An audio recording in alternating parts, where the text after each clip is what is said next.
Olá, tudo bem? É uma alegria estarmos juntos mais uma vez. Hoje vamos estudar sobre o selo de Deus dentro do contexto do grande conflito e especificamente baseado no livro do Apocalipse. A Bíblia Sagrada apresenta um paralelo desde Gênesis até o Apocalipse. Ou seja, em São Mateus, nós encontramos ali a descrição de dois caminhos, o caminho estreito e o caminho largo. Esses dois caminhos aparecem em toda a Bíblia, como eu disse, de Gênesis até o Apocalipse. Lá em Gênesis encontramos os dois caminhos sob a figura de linguagem de Abel e Caim, e também Deus e o diabo, luz e trevas. E ainda esse paralelo, ele vem, e nós podemos citar aí trigo e joio, podemos falar, por exemplo, céu e inferno, salvação e perdição, podemos falar ovelhas e bodes, podemos ver no Apocalipse o cordeiro e o dragão, podemos ver a mulher do capítulo 12 e a mulher do capítulo 17, podemos citar aí Babilônia de um lado e Jerusalém da outra, podemos ainda colocar o selo de Deus e o selo da besta e assim por diante, sempre mostrando dois caminhos, o caminho certo e o caminho errado, o caminho da vida e o caminho da morte. Sempre dois, nunca três, ok? É preciso saber que a verdade que foi lançada por terra, Deus usaria a igreja verdadeira para restaurar a verdade. E hoje, o selo de Deus, que é o nosso estudo, é uma das verdades que foi lançada por terra, jogada por terra. E agora você perceberá que nesse estudo, a verdade, será restaurada. Apocalipse capítulo 7, versículos 1, 2 e 3. Está escrito assim: Depois disto vi 4 anjos em pé nos 4 cantos da terra, conservando seguros os 4 ventos da terra, para que nenhum vento soprasse sobre a terra, nem sobre o mar, nem sobre árvore alguma. Vi outro anjo que subia do nascente do sol, tendo o selo do Deus vivo. Veja, o selo do Deus vivo. E clamou em grande voz aos 4 anjos, aqueles aos quais fora dado fazer dano à terra e ao mar, dizendo: Não danifiqueis nem a terra, nem o mar, nem as árvores, até selarmos na fronte os servos do nosso Deus. Até aqui. Observe aqui 4 anjos nos 4 cantos da terra. Primeira coisa, a terra não é quadrada para ter 4 cantos, e nem retangular para ter 4 cantos. Esses 4 cantos da terra são os 4 pontos cardeais: norte, sul, leste e oeste. A terra é redonda, mesmo sendo redonda, ela tem os 4 pontos cardeais. Então, Deus coloca os seus anjos ao redor da terra, isto é, a sua proteção, o seu cuidado. E diz a Bíblia que esses anjos estão segurando os ventos, isto é, os anjos, o poder de Deus, está protegendo a humanidade contra as astutas ciladas de Satanás. Ventos em profecia quer dizer guerras, destruições, conflitos, problemas. Então, os anjos segurando os ventos significa que Deus está protegendo a humanidade de uma guerra termonuclear. É lógico que se Deus deixasse o diabo fazer tudo o que ele quer fazer, ele com certeza destruiria tudo. Então, Deus coloca a sua proteção a fim de que nós possamos ainda ter oportunidades de entender a sua palavra, tomar decisões e seguir a Jesus. Por isso, os anjos segurando os ventos, as potências maléficas e malignas deste mundo. E diz a Bíblia que enquanto os 4 anjos seguram os ventos, aparece um 5º anjo. Antes de falar desse 5º anjo, é bom destacar um ponto fundamental. Por que você acha que Deus iria segurar os 4 ventos? Por que você acha que Deus iria proteger a humanidade? Qual a razão? Você acha que nós somos tão bonzinhos, tão santinhos, tão perfeitos? Nós somos assim demais. O ser humano é tão santo que Deus olha para nós e diz: puxa, tadinhos, eles são tão bonzinhos, eles não fumam, não bebem, não mentem, não praticam pecados nenhum. Então, eles são tão bonzinhos que eu vou protegê-los. Seria isso? Claro que não. Você já fez muitas coisas erradas? Você já cometeu muitos pecados? Quantos pecados você já praticou até hoje na sua vida? E por aí você tem uma ideia de que você não é uma pessoa santinha, eu também não. Nenhum ser humano é perfeito. Todos nós somos pecadores, terrivelmente pecadores.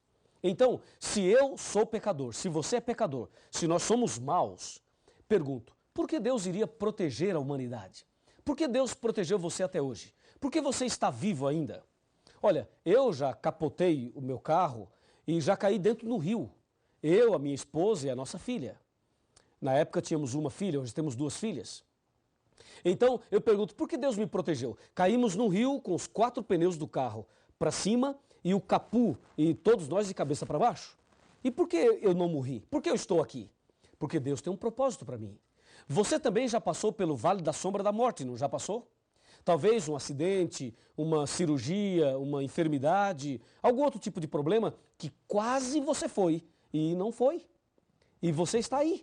E talvez você esteja me assistindo no hospital, quem sabe num leito de dor, num momento difícil, dramático da sua vida. E por que você não morreu? Porque Deus tem um plano para você. Deus tem um propósito na sua vida. E qual é o plano? Qual é o propósito? Agora você vai entender a razão do 5º anjo. Me acompanha. O 5º anjo, veja, os 4 anjos estavam segurando os ventos, lembra? E aí aparece um 5º anjo. Esse 5º anjo tem uma mensagem. E a mensagem do 5º anjo é uma mensagem especial para você. Uma mensagem especial para você. Entendeu? Para você. Então você vai me acompanhar agora nesta reflexão, nesta mensagem. O 5º anjo aparece aqui no versículo 3, dizendo... Aliás, no versículo 2, diz que ele trazia o selo do Deus vivo. E no versículo 3 diz que ele clamou, dizendo, não danifiqueis nem a terra, nem o mar, nem as árvores, até selarmos na fronte os servos do nosso Deus. A mensagem que Deus tem para você, e por isso você ainda está vivo, e para mim também, e por isso eu não morri naquele dia, e Deus tem me preservado até agora, é porque há uma mensagem. Deus quer selar você com o selo do Deus vivo. Aleluia por isso. Ele quer colocar na sua fronte, na sua testa, o selo de Deus. Atenção, o selo do Deus vivo. Sabe, no interior, aqueles fazendeiros que têm o seu gado, eles costumam marcar os seus animais. Eles usam um termo assim, bem rústico. Eles falam ferrar o animal, porque usam um ferro quente para marcar os animais. Por exemplo, se os animais fossem meus, se eu fosse o fazendeiro, os meus animais seriam marcados com a sigla LG, que é Luiz Gonçalves, ok? E os seus animais seriam marcados com as iniciais do seu nome. Por que o fazendeiro marca os seus animais? Para que se esses animais se misturarem com os animais do vizinho, ele tem condições de saber quais são os seus e quais são os do vizinho. De acordo com a Bíblia, nem todo aquele que diz Senhor, Senhor será salvo. Então, quem é filho de Deus? Quais são os filhos de Deus? Quem é o povo de Deus de verdade? O povo de Deus tem uma marca, tem um selo, tem um sinal. Aliás, essas 3 palavras significam a mesma coisa. Marca, sinal ou selo. Por esta razão, você está vivo ainda, porque Deus precisa selar você. Eu pergunto, você gostaria de receber o selo de Deus? Se você gostaria, levante a mão direita. Isso, por favor, levante a mão direita. E repita comigo. Diga, eu gostaria de receber o selo de Deus. Parabéns. Amém. Esta é a tua decisão, esta também é a minha decisão. E agora vem a pergunta automática. Qual é o selo de Deus? Onde podemos encontrar este selo? Já que sabemos a importância dele. Qual é e onde podemos encontrar? Quer saber? Então, abra sua Bíblia em Isaías 8,16 e me acompanhe na leitura que faremos agora. Veja, Isaías, capítulo 8, versículo 16. Já abriu a sua Bíblia? Vamos abrir juntos a Bíblia. Me acompanhe aqui, Isaías 8,16. A pergunta, não se esqueça, onde encontramos o selo de Deus? Essa é a pergunta. E o profeta Isaías, inspirado pelo Espírito Santo, ele descreve aqui exatamente assim. Está aqui, ó, 8,16. Resguarda o testemunho e sela a lei no coração dos meus discípulos. Viu? Resguarda o testemunho e sela a lei no coração dos meus discípulos. Pronto. O selo de Deus está na lei. Na lei, lembra do estudo sobre a lei e o conflito? Pois é justamente nos 10 mandamentos que nós encontramos o selo de Deus. Mas qual é a descrição ou a definição de um selo? De acordo com a Bíblia, um selo tem que ter o nome, o cargo e o território que o dono do selo domina. Se você observar o livro de Esther, no capítulo 3, versículo 12, verá que os reis do passado usavam um anel grosso. Eles mandavam escrever uma carta e depois traziam a carta e com aquele anel ele carimbava a carta, ele selava a carta. Naquele selo, através do anel, tinha o nome do rei, o cargo do rei e o território que o rei dominava. Assim, um selo, para ser selo, tem que ter essas 3 características. E aí perguntamos, qual dos 10 mandamentos tem essas 3 características? É simples, vamos abrir a Bíblia em Êxodo 20 e analisar os 10 mandamentos. E aí veremos qual deles é o selo de Deus, qual deles preenche as características de um selo. Abra sua Bíblia em Êxodo 20 e vamos ver agora mandamento por mandamento de forma bem dinâmica para que você descubra isso rapidinho. Qual dos 10 mandamentos é o selo de Deus? Primeiro mandamento, versículo 3. Não terás outros deuses diante de mim. Esse mandamento deve ser guardado, obedecido, mas não é o selo de Deus, pois não tem o nome, não tem o cargo e não tem o território de Deus. Segundo mandamento, não farás para ti imagem de escultura, nem semelhança alguma do que há em cima no céu, nem embaixo na terra, nem nas águas debaixo da terra. Não as adorarás, nem lhes darás culto, porque eu sou o Senhor teu Deus, Deus zeloso, que visito a iniquidade dos pais dos filhos até a 3ª e 4ª geração daqueles que me aborrecem, e faço misericórdia até 1000 gerações daqueles que me amam e guardam os meus mandamentos. Este mandamento aparece o nome de Deus, mas não aparece o cargo e nem o território. Então devemos obedecê-lo também, mas não é o selo de Deus ainda. Vejamos o terceiro mandamento. Não tomarás o nome do Senhor teu Deus em vão, porque o Senhor não terá por inocente o que tomar o seu nome em vão. Este mandamento tem o nome de Deus, mas não tem o cargo e não tem o território também. Então devemos obedecê-lo, mas ainda não é o selo. Vamos para o 4º mandamento.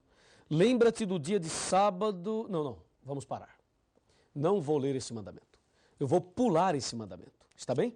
Como todo mundo pula, eu vou pular também. Vamos ver o que acontece. Vou pular o 4º e vou para o 5º mandamento.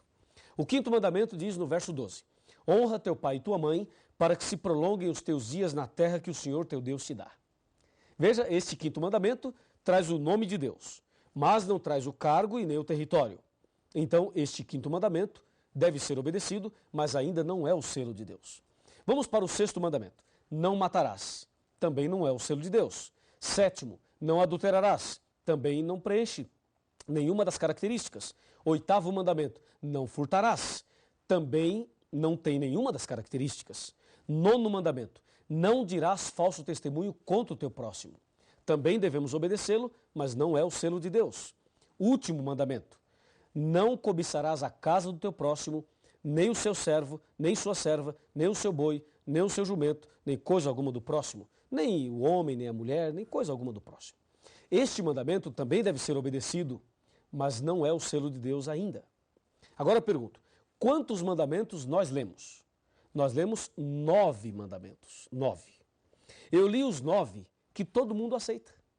E dos 9, nenhum é o selo de Deus. Nenhum preenche as características de um selo. Mas o profeta Isaías diz que o selo de Deus está na lei. E lá em Apocalipse mostrou a nós a importância do selo. E aí vem uma pergunta. Será que aquele mandamento que eu pulei, o 4º, que todo mundo pula, que todo mundo não aceita, será que aquele mandamento é o selo de Deus? É o seguinte, chega aqui. Vem aqui pertinho. Vamos conversar assim. Nós somos amigos, não é verdade? Pode chegar bem pertinho. É o seguinte. Se este mandamento, o 4º, que nós vamos ler agora, que todo mundo pula, se ele for o selo de Deus, então, meu amigo, a coisa está feia por aí. Porque a maioria não aceita. É ou não é verdade? Não aceita. E se a maioria não aceita, e se este mandamento for o selo de Deus, olha, nós vamos ter que clamar a Deus hoje e pedir misericórdia. Vamos ver então o quarto mandamento. Aquele que todo mundo pula, e nós pulamos aqui só para uma questão didática, de estudo bíblico. Versículo 8, o quarto mandamento. Lembra-te do dia de sábado para o santificar. 6 dias trabalharás e farás toda a tua obra. Mas o 7º dia é o sábado do Senhor teu Deus. Viu? Aí achamos o nome de Deus. Como também achamos em outros mandamentos. Depois diz, não farás nenhum trabalho, nem tu, nem teu filho, nem tua filha, nem teu servo, nem tua serva, nem o teu animal, nem o forasteiro das tuas portas para dentro. Verso 11 agora. Porque em 6 dias fez o Senhor. Veja, em 6 dias fez o Senhor. Fazer é a mesma coisa que criar. Veja, fazer ou criar. Em 6 dias ele criou. Acabamos de descobrir o cargo de Deus. Criador. Ele fez, ele criou. Percebeu? E aí o verso 11 continua. Ele fez os céus, a terra, o mar e tudo que neles há. E ao 7º dia descansou, por isso o Senhor abençoou o dia de sábado e o santificou. Descobrimos aqui um território que Deus domina. Céus, terra, mar e tudo que neles há. É ou não é verdade? Então, o quarto mandamento apresenta o nome de Deus, o cargo de Deus e o território de Deus. Ou seja, ali no quarto mandamento está escrito assim, ó, que Deus é o Criador de todo o universo.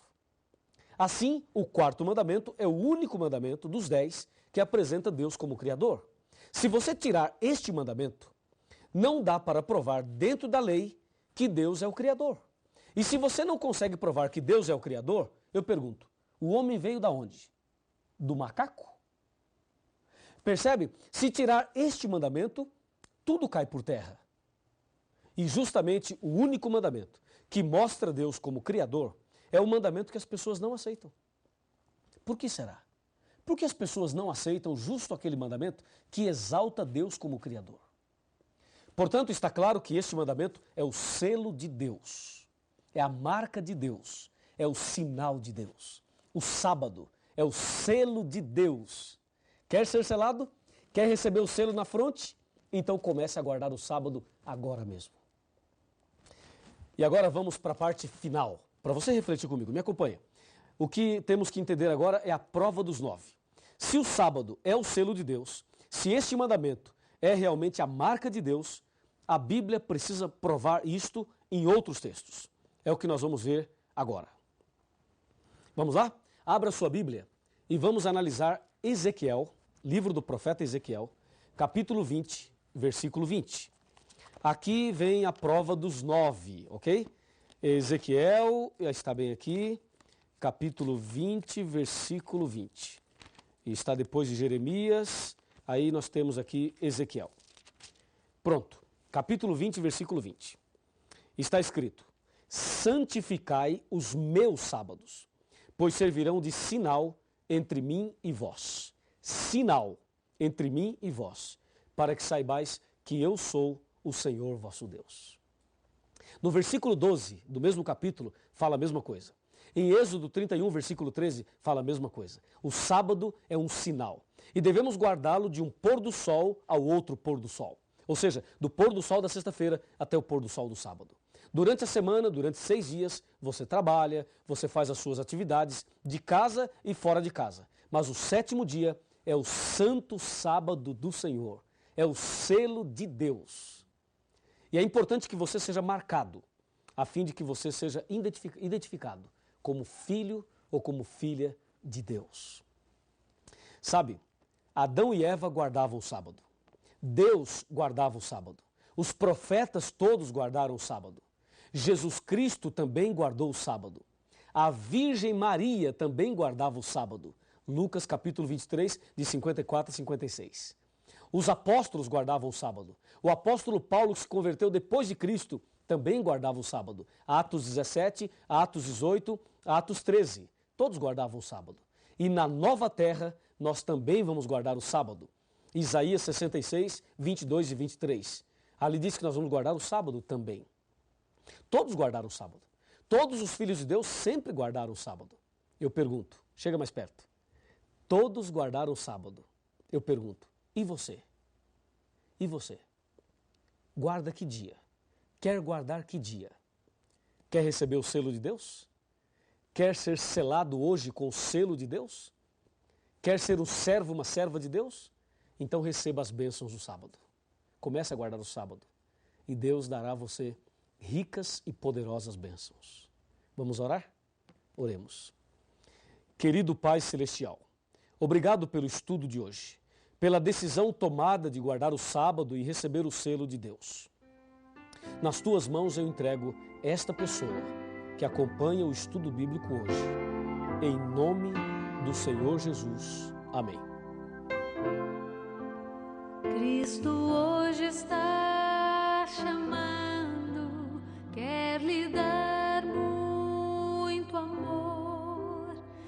Não deixe esta chance passar. Venha logo para Jesus e encontrará a paz que o mundo não pode dar. Esse é o momento de entregar seu coração a Cristo.